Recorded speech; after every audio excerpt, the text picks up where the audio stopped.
बातचीत के लिए कौन बेताब है? कौन? अमेरिका। डील के लिए बेताब है क्योंकि नुकसान दबादब हो रहा है। ईरान एक तरफ थोड़ी ना नुकसान कर रहा है। ले भाई, यूरोप भी नुकसान में गया। स्ट्रेट ऑफ हॉर्मुज़ बंद करने से आधी दुनिया परेशान हो गई। डीजल पेट्रोल के दाम बढ़ गए, ट्रांसपोर्ट के दाम बढ़ गए, जहाज आधे उड़ रहे हैं, आधे नहीं उड़ रहे हैं, जितने उड़ रहे हैं उसके दाम बढ़ गए, टिकट के दाम बढ़ गए, तमाम चीजें आप देखो फिर सोचो। ईरान को कोई फर्क नहीं पड़ रहा है। ईरान का जो नुकसान हो रहा है, हो रहा है। ईरान की तो पहली सीधी बात है, डील होगी तो पैसे हम लेंगे नुकसान के।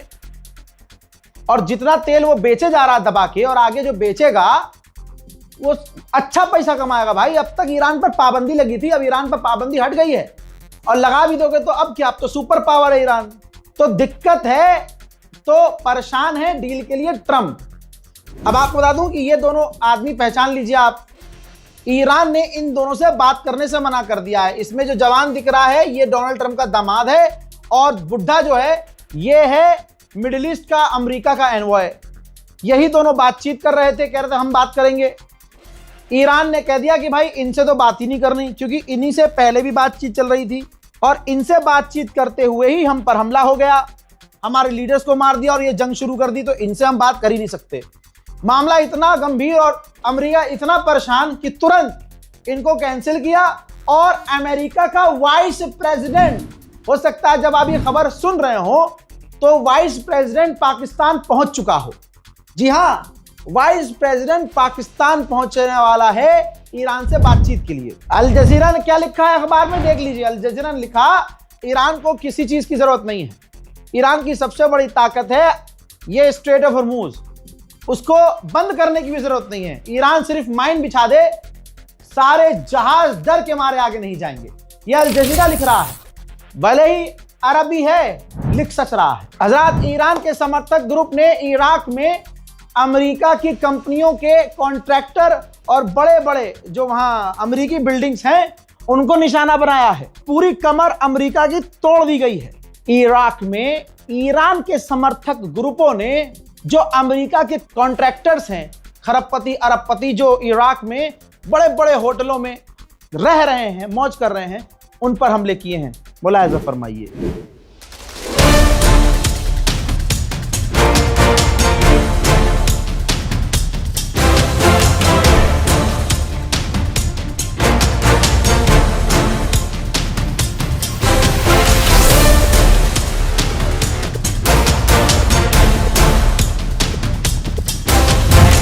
ईरान ने फिर दोहराया है, हुर्मुज़ खुला हुआ है, लेकिन जो हमारे दुश्मन देश और उनके साथी हैं उनके लिए बंद है। वहीं ये देखिए मैप, हुर्मुज़ जो है देखिए कितने चालाकी से ईरान ने आगे से बंद किया हुआ है, पीछे की तरफ से खोला हुआ है, ऊपर की तरफ से। अभी तक जहाज इधर से जाते थे, ये जो बड़ी सी जगह है, और अब ईरान क्या कर रहा है, ये जो टापू है, इस टापू के बीच से जो पतली जगह है, जहाजों को यहां से निकाल रहा है। और ये जो 12 नंबर का टापू जो है, यहां पर ईरान खड़ा हुआ है, और ईरान ने यहां पर अपने ऑफिशियल तैनात किए, यहीं से पैसा वसूल रहा है और यहीं से जाने दे रहा है। बाकी जो आप ये तमाम सर्कल देख रहे हैं, 1 नंबर, 2 नंबर, 3 नंबर, 4, ये तमाम ईरान की तैनातियां हैं। आप सोचो भाई साहब, पूरी दुनिया की गर्दन ईरान ने कैसे दबाई है। और जो भारत में बैठे हुए नाली के कीड़े कह रहे हैं कि अरे ये देखो भारत का वेसल, अबे भारत के मुसलमानों की वजह से भारत वेसल आ रहा है। ज्यादा लबर लबर बोलोगे, 20 जहाज है वहां अभी। वहीं ज्यादा लबर लबर बोल रहे कि आत्मनिर्भर भारत बना दिया मोदी जी ने। पता चल गया, आत्मनिर्भर तुम बन नहीं पाए हो, मुल्लों पर तो अभी टिके हुए हो। देश का सारा गैस, तेल, ईंधन, पेट्रोल सब वहीं से। जो वीडियो बना रहे थे कि अरे जो कल तक ईरान के साथ खड़े हुए थे, आज गैस की लाइन में। हाँ भाई, हम खड़े थे गैस की लाइन में, हम खड़े थे पेट्रोल की लाइन में, हम खड़े थे भाई, क्योंकि हम ईरान के साथ भी खड़े थे और मुल्क में प्रॉब्लम आ रही है तो हम खड़े हैं। लेकिन एक बात तो अब तुम लोगों को, तुम्हारी औकात को पता चल गई होगी कि मुसलमानों ने जो खामनाई का साथ दिया, इसी वजह से भारत में ईंधन, गैस, तेल आया है। हम इसलिए खड़े हुए थे क्योंकि हमें गैस की, तेल की जरूरत है। तो हमारे घर पे बनता है खाना, और जो सिर्फ गाय के पिछवाड़े पे मुंह लगा के डायरेक्ट गू गर्मा गर्म खा ले, जो पीने के लिए पेशाब पी ले, उनको क्या जरूरत है डीजल पेट्रोल की भाई? वो क्यों लगेगा लाइन में? वो तो कह ही देंगे हम तो 5,000 रुपया वाला भी सिलेंडर ले लेंगे। हाँ, क्योंकि गैस बनती है उनके बाप के पिछवाड़े में, पाइप खोसेंगे, गैस भरेंगे। और मोदी जी ने फार्मूला पहले ही दिया था, नाले से गैस, तो तुम बनाओ नाले से गैस। हमारे लिए जो गैस आ रही है, एलपीजी आ रही है, पेट्रोल आ रहा है, और बार बार ईरान ने कहा है thank you the people of India. मैं कहता हूं ध्यान से देखो, ज्यादा ईरान को लबर लबर करके छेड़ोगे तो कहीं ईरान जो आने दे रहा है वो भी ना रोक दे। तुम विदेश नीति पर हमला मत करो। ये देख लो, विदेश मंत्री ने, भारत के विदेश मंत्री ने, जिसे तुम लेजर वाला मिनिस्टर कहते हो, उसने खुद पोस्ट किया है और कहा है कि हमने ईरान को शुक्रिया अदा किया है, ईरान को थैंक यू बोला है। तुम्हारा बाप जाकर, अबे तुम किसके सगे हो बे? तुम्हारा बाप जाकर ईरान को शुक्रिया अदा कर रहा है। तुम सोशल मीडिया पर ईरान को ट्रोल कर रहे हो। तुम किसी के सगे नहीं हो। अबे तुम अपने जब बाप के सगे नहीं हो सकते, तुम अपनी भारत मां के सगे नहीं हो सकते, तुम हो किसके सगे? भाजपा के। तुम तो भाजपा के भी सगे नहीं हो। जब मोदी जी यूजीसी बिल लेकर आए थे तो यही हिंदू मोदी जी को तौबा तौबा गालियां बक रहे थे। मोदी के खिलाफ, हमारे माननीय प्रधानमंत्री मोदी जी के खिलाफ, हमारे प्यारे सच्चे प्रधानमंत्री मोदी जी के खिलाफ, बीजेपी के खिलाफ तौबा तौबा सड़क पर उतर के गालियां बक रहे थे यही हिंदू। किसी के सगे हो बे तुम दोस्त के नहीं, तुम भाई के नहीं, तुम बाप के नहीं, तुम भारत मां के नहीं। भूल गए क्या? ये आदमी भूल गए?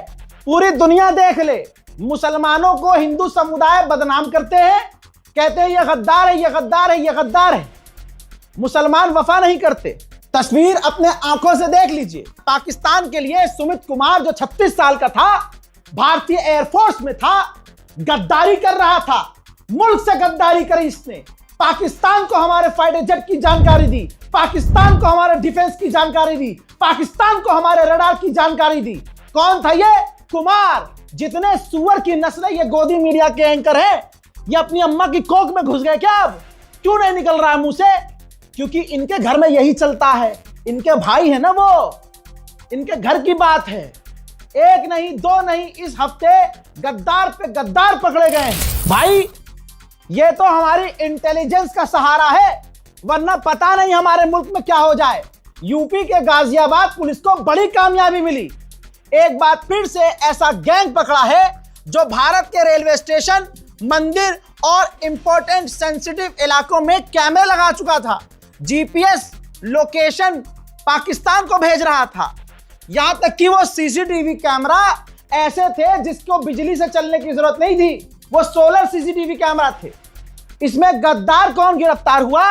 गणेश, विवेक, गगन प्रजापति, दुर्गेश निषाद और इसके अलावा और भी लोग शामिल हैं।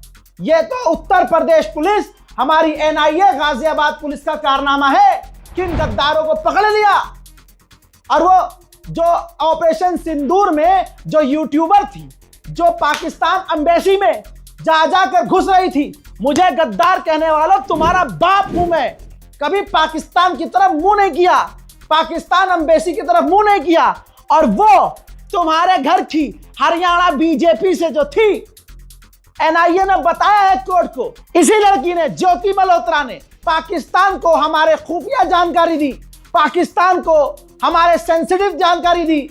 बताइए गद्दार कौन? ये अपनी मां के भी नहीं है। और भारत मां, भारत मां, अबे हम भारत मां को मां नहीं कहते, लेकिन मां से वफादारी करना जानते हैं। तुम तो मां कहते हो ना, हम तो अपना वतन कहते हैं। हमारा इस्लाम हमें कहता है कि मुल्क से मोहब्बत आधा ईमान है और हर मुसलमान अपने वतन से बेइंतहा प्यार करता है।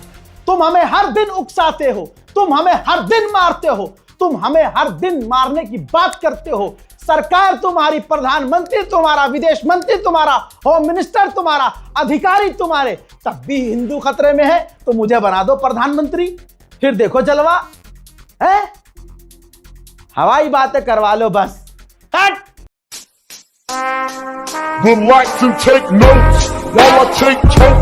शुक्रिया करो दिल्ली पुलिस का कि दिल्ली पुलिस ने वो काम कर दिया। हमें उम्मीद बिल्कुल नहीं थी। उत्तम नगर में ईद के दिन अल्लाह अल्लाह हो रहा था भाई की, पर अल्लाह अल्लाह करके नमाज हो जाए। दिल्ली पुलिस ने इतनी ईमानदारी दिखाई, मुझे दिल्ली पुलिस से उम्मीद नहीं थी, लेकिन दिल जीत लिया दिल्ली पुलिस ने, कसम खुदा की। मैं तो डर रहा था कि दिल्ली से कोई बुरी खबर ना आए, क्योंकि दिल्ली के दंगे दुनिया भूली नहीं है। और जिस तरह की बयानबाजी आ रही थी, होली खेल देंगे, काट देंगे, पीट देंगे, खून की होली खेलेंगे, दिल्ली पुलिस ने कहा अच्छा मोस्ट वेलकम, कम टू धोरे। और उसके बाद तेल पिला के लठ में जो पेले दबाकर, शुक्रिया अदा करिए दिल्ली पुलिस का जो काम उसने किया। मैं अपने चैनल और अपने देखने वालों के तरफ से दिल्ली पुलिस का हाथ जोड़कर शुक्रिया अदा करता हूं कि उत्तम नगर जलने से बचा लिया आप लोगों ने, खुदा की कसम, वरना क्या हाल होता हमें नहीं पता। जो तैयारियां थी भाई साहब, औकात इनकी क्या है, कैमरे के आगे औकात है, हम ये कर देंगे, हम वो कर देंगे। अरे 15 मिनट, अबे 2 मिनट दो, अबे 30 सेकंड में दिल्ली पुलिस आई, कैमरा माइक छोड़कर यूं चूतड़ हिला के भागा। तुम्हारे हिंदू भाई को टारगेट करके तुम अपना त्योहार बना रहे हो, तो मैं तो सामने आओ ना, एक माँ के ला लो तो पंडित राधा परशुराम के बच्चे मारेंगे। जय श्री राम।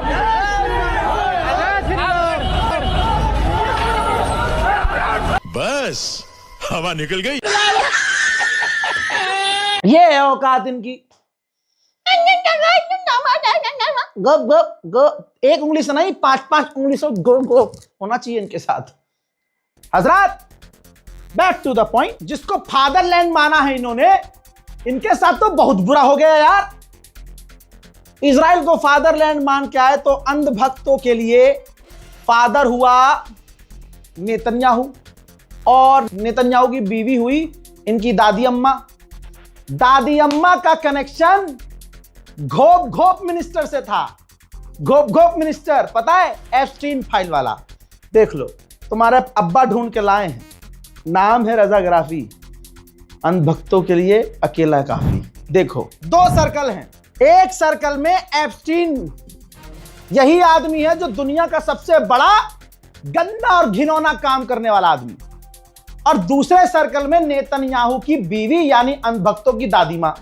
तो सोचिए, जिनकी दादी गंदी तो उसका शजरा, उसका खून कितना गंदा होगा। तभी तो ये साले किसी के नहीं हैं। इसीलिए कहते हैं सोच समझ के किसी को बाप, अम्मा, खाला, मौसी बनाया करो। गोप गोप गोप। अमेरिकी सेनेटर ने खुद कहा कि डोनाल्ड ट्रंप को एक्सेप्ट करना पड़ेगा। यह डोनाल्ड ट्रंप की जो जंग है गलत है, सरासर गलत है, एक तरफा थी। इसमें डोनाल्ड ट्रंप का नुकसान हुआ, देश का नुकसान हुआ, हार गया डोनाल्ड ट्रंप, और ट्रंप को यह बात माननी पड़ी। हजरात, मैं मानता हूं कि यह भी पनौती, उनका बाप भी पनौती। साला जिसको सपोर्ट करते हैं बेड़ा गर्क हो जाता है। अब तक डोनाल्ड ट्रंप इनके बाप का भी अपमान कर रहा था। ये पूजा कर रहे थे, उसके लिए आरती उतार रहे थे, ला ला ला ला ला कर। अरे तुम यार मोदी जी की आरती उतारो, एक्सेप्टेड। तुम मोदी जी की मूर्ति बनाओ, एक्सेप्टेड। मोदी जी को तुम बड़ा दिखाओ, और मोदी जी ने राम जी को प्रभु, हालांकि मैं एक्सेप्ट नहीं करता, मोदी जी ने राम जी को छोटा दिखाया और राम जी को हाथ ऐसे पकड़ के राम मंदिर लेके जा रहे हैं। हम एक्सेप्ट नहीं करते, लेकिन तुम खुश हो तो एक्सेप्टेड। लेकिन तुम किसी विदेशी सुअर को, गुलाबी सुअर को अपना तुरंत दादा बना लिए थे कि मुसलमानों को मारता है तो अरे दादा, अरे दादा, कहां थे तुम, कहां है तुम्हारा पेशाब लाओ। अरे अब पेरे जा रहे हो जबरदस्ती। उसने तुम्हारे वालिदे मोहतरम जनाबे हजरते मोदी जी का अपमान किया, और लगातार किया, सारी दुनिया कह रही है। गोदी मीडिया कहता था कि मोदी और जब ट्रंप मिलते हैं, स्टेज पे होते हैं, तो बिजली कड़कती है। वो सिर्फ गोदी मीडिया के पिछवाड़े में चमकती होगी बिजली, गुदगुदी होती है, ऑर्गेज़म आता होगा तो वो बोल देते होंगे, और दुनिया वालों को कोई ऑर्गेज़म नहीं आता तुम्हारे इन गंदी बातों से, फालतू की बातों से। हुआ क्या फिर, हमारे प्रधान भाई, हमें मुसलमानों को प्रधानमंत्री से जितनी भी शिकायत है, हमारे घर के अंदर की लड़ाई है। मोदी से अगर हमारी प्रॉब्लम है, मोदी जी खुद कहते हैं आलोचना होनी चाहिए, तो अगर मोदी जी से हमारी शिकायत है तो हमारे घर के अंदर की है। हम मोदी जी से लड़ते हैं, सवाल करते हैं, पूछते हैं, जवाब नहीं देते, कोई बात नहीं, हम कौन सा उनका कुर्ता पकड़ के लटक जाते हैं, बात खत्म। ये हमारे घर के अंदर का मसला है। ठीक, तुमने बाप बनाया उधर, घर के बाहर दादा बना लिया उसे। अब वो आदमी हमारे प्रधानमंत्री का अपमान कर रहा है। हमें मोदी जी से कोई भी प्रॉब्लम हो, हमारे अंदर की बात है, हमारे मुल्क के बाहर का आदमी आकर तुम्हारी वजह से, क्योंकि तुमने बाप बनाया था, मोदी को कुछ भी बोल रहा है, हमें अच्छा नहीं लगता भाई। मोदी जी को क्या क्या कह के चला रहा हो कि मैं मोदी का करियर खराब नहीं करना चाहता, मोदी बहुत बढ़िया आदमी है। भाई वो पता ही नहीं चल रहा, जलील कर रहा है, तारीफ कर रहा है, क्या कर रहा है। मोदी जी ने पैसा खर्च किया, नमस्ते डोनाल्ड ट्रंप किया, अंधा पैसा खर्च किया, गरीबों को छुपाया, पर्दा लगवाया, अमेरिका गए और कहा कि अब की बार डोनाल्ड ट्रंप सरकार, कैंपेन किया उनका। क्या दिया ट्रंप ने तुम्हें? क्या दिया? धोखा दिया। सारी दुनिया कह रही है कि धोखा दिया, और तुम अभी भी ट्रंप की, तुम्हें तो सोचना चाहिए कि ईरान हमारा पुराना यार है भाई, अपना यार अमेरिका को सबक सिखा रहा है, बजा रहा है, बजाओ अमेरिका को, बजान दो। लेकिन नहीं, तुम्हें दिक्कत सिर्फ यह है कि मुसलमान नहीं चाहिए इन्हें अपने मुल्क में, साला मुसलमान का तेल जरूर पिएंगे। अरे दोगलो।